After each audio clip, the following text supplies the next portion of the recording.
Welcome to Special News Channel. Ukraine has been resisting the relentless attacks of Russia since February 24th, and now they are taking an offensive position and destroying Russian targets one by one. However, everyone is wondering how Ukraine resisted and attacked the world's second largest power, the Russian army. How did the Russian army meet such incredible resistance and falter on the territory of Ukraine, where it confidently took steps to invade? The Ukrainian armed forces first prevailed over the Russian army in Kiev, and then the Ukrainian armed forces liberated the occupied lands in the north and northeast. Ukrainian forces advancing through Mariupol also liberated many areas in Kherson. Later, it is marching against the Russian army in Kharkiv and now the Donbas region. But above all, he smashes the Russian army in Kherson. This was actually a very unlikely prospect, as the Russian army was entering Ukrainian territory. The Ukrainian armed forces seemed to be much less in number and much weaker as combat vehicles compared to the Russian army. When we look at February 24th, Ukraine had 246,000 active military personnel, and Russia, considering these data, thought that it could easily exceed 125,600 Ukrainian ground troops. But there was something the Russians missed. They were regional defense and offensive forces that fought for their homeland in Ukraine and consisted of a total of more than 900,000 armed soldiers together with the Ukrainian army. A total of 900,000 fighters are thought to be currently fighting against the Russian army, including paramilitary groups such as the Azov Battalion. These figures also include the number of military personnel that Ukraine lost, over 25,000, and the number of injured about twice that. However, wounded soldiers and experienced soldiers in territorial defense train inexperienced civilians. It's thought that there are over 600,000 civilians armed in Ukraine. As you may remember, Kyiv also stated that they had 1 million soldiers in the past months. This is a fillable target, because they are already about to reach this number in the later stages of the war. Among the 900,000 fighters armed for their freedom against the Russian occupation in Ukraine, over 246,000 Ukrainian armed forces, over 60,000 international legions, and the rest include local police, guerrilla groups in the region, partisan groups, and paramilitary groups all. In fact, every house can now be used as a castle. No matter how strong Russia's army was, Putin encountered unexpected resistance and an unexpected number of soldiers in Ukraine. There were two important points that Russia could not calculate when entering Ukraine. The first was that Russia did not think that Ukraine could create a regular regional defense force by arming hundreds of thousands of people. And the second was the strength of the Ukrainian people's belief in freedom. After the beginning of the war, the regional defense forces were organized by the general staff of the Ukrainian armed forces, and defense forces were formed in at least 50 regions. There were around 1 million reserve soldiers in Ukraine, and the guerrillas that Ukraine raised within itself began to take an active role in the war. Ukraine did not achieve this all at once. At the beginning of February, Russia may have made a surprise by making the whole world believe that it will not enter Ukraine, but Ukraine never believed it and has been preparing its army against the Russian invasion for 8 years. The annexation of Crimea laid the foundation for this, and Kyiv was always on the alert.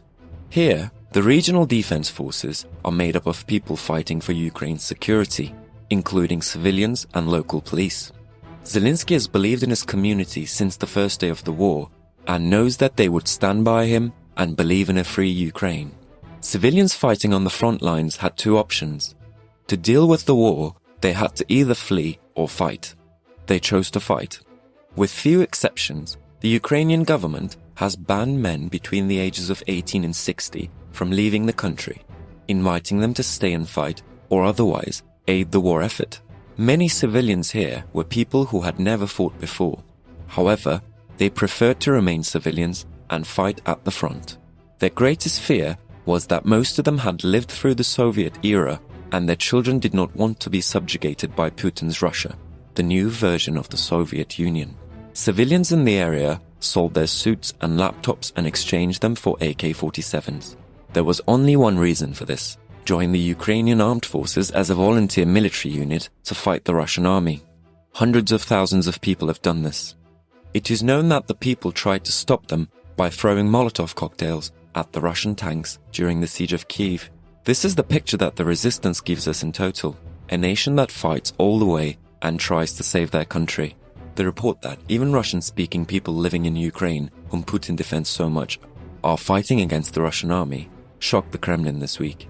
Here was the other point that Putin could not calculate. There were two options for the Ukrainians, either to sit and wait or to take up arms and fight. The patriotic Ukrainian people began to fight to protect their land. Perhaps these people were not an obstacle to airstrikes and artillery missiles. However, the city sieges, the most critical corner of the war, revealed the abilities of these reserve soldiers and guerrillas. Ukrainian officials announced in early April that they expected a full-scale Ukrainian guerrilla movement to emerge in late spring. They were right. A resistance broke out in Ukraine, and the guerrilla movement stood against the Russian army with all its might. As we mentioned earlier, the breaking point of the war was the emergence of the guerrillas. Ukrainians in the Russian-occupied areas mobilized traditional forms of resistance. Many actions were carried out within this guerrilla movement. Tanks belonging to the Russian army were sabotaged.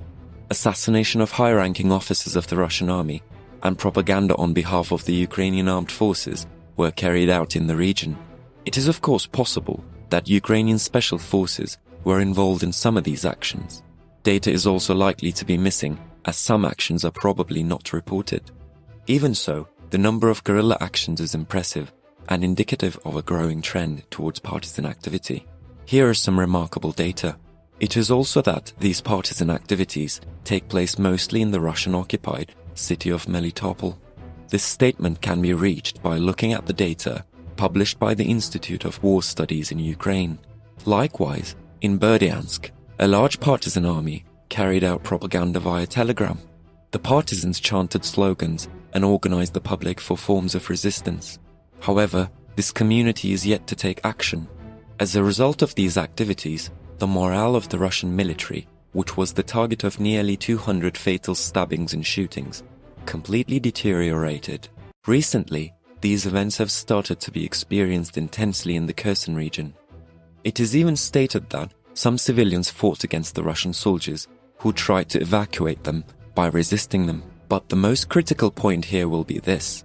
These partisan activities turned into a guerrilla movement, as in the liberated areas of Ukraine, and acted simultaneously with the Ukrainian armed forces. This caused much more trouble for the Russian army. Because the Ukrainian armed forces, which can easily beat the Russian columns with heavy weapons from the west, have some difficulties in their attacks on the inner parts of the cities. This problem was partially compensated with the HIMARSs, but they still need tanks and heavy armor for an all-out ground operation. Ukrainians expect their counterattack to be successful. They believe their troops are better than their Russian counterparts and that their Western-made weapons will be better than most of the aging Russian equipment. If the guerrillas could hit the Russian lines from behind while the army attacked from the front, the effect could be equivalent to encircling the Russian armed forces. This could mean that Putin's army will disintegrate completely. Even if the guerrilla movement created by the Ukrainian people is not successful, it will be enough to disturb the Russian army, and Russia will start to shift troops behind the front to suppress the guerrillas. This will give a great advantage to the Ukrainian armed forces attacking from the front lines. Even if the local population supported the Ukrainian resistance movement to the end, the full realization of this movement seemed possible precisely at the beginning of August. When we look at the last 2 months, it is possible to say that this movement has had a very serious impact. Even as Putin tries to hit civilian infrastructure and civilian settlements with his missiles and drones, he cannot destroy the courage in the hearts of Ukrainians.